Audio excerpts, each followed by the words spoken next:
جنہوں نے صبر کیا، صبر کہتے ہیں خود کو کسی جگہ گاڑ دینے کو، ڈٹ جانے کو۔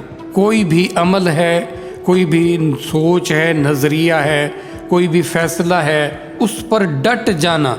کیا چیزیں ہیں جو مجھے ڈٹنے نہیں دیتی؟ ان لوگوں سے میں نے تعلق نہ رکھا، دنیا داروں سے، تو پھر شاید میرے حالات خراب ہو جائیں گے۔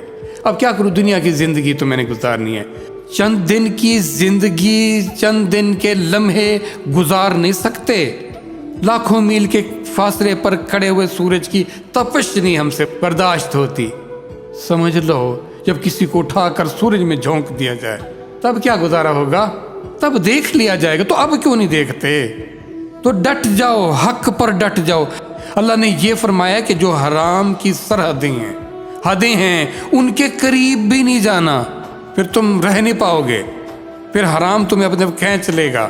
ہماری حرام سے دوستیاں چلتی ہیں، یارانے چلتے ہیں، تعلق چلتے ہیں، اور کہتے ہیں کوئی مسئلہ ہی نہیں ہے، اور اپنے آپ کو پھر بھی ایمان والا، اللہ کے کسی حکم کو نہ ماننے والا کافر ہو جاتا ہے۔ اس حکم کے زمرے میں وہ کافر ہوتا ہے۔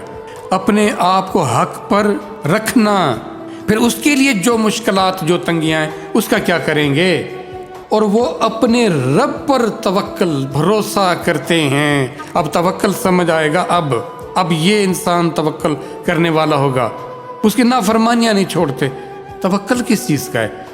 پہلے صبر کہا گیا، پھر توکل کہا گیا۔ ہم ڈٹتے تو ہے نہیں، حق پر تو ہے نہیں، تو پھر بھروسہ اس کا کس چیز پر؟ ان میٹیریلی لوگوں سے، چیزوں سے تو نے امیدیں باندھ کے رکھی ہوئی ہیں، تیرا بھروسہ تو پھر ان پر ہے۔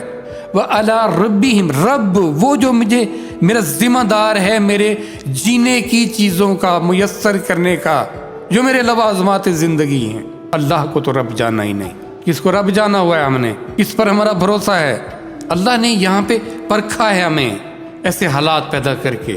میری ایک ایک بات، میرا ایک ایک حکم کو اسی محبت کے ساتھ مانو گے جیسا کہ مانا جانا چاہیے، پھر میں تمہیں وہاں سے دوں گا جہاں سے تمہارا گمان بھی نہیں ہوگا۔ سورۃ طلاق میں اللہ نے یہ فرمایا ہے، جو ڈٹ جاتے ہیں نا، پھر اسی ذات پر بھروسہ ہوا، پھر ان کو ڈر نہیں رہتا، پھر وہ اللہ کے دوست ہو جاتے ہیں۔ اللہ کے دوست جو ہوتے ہیں، پھر ان کے لیے خوف اور غم نہیں رہتا۔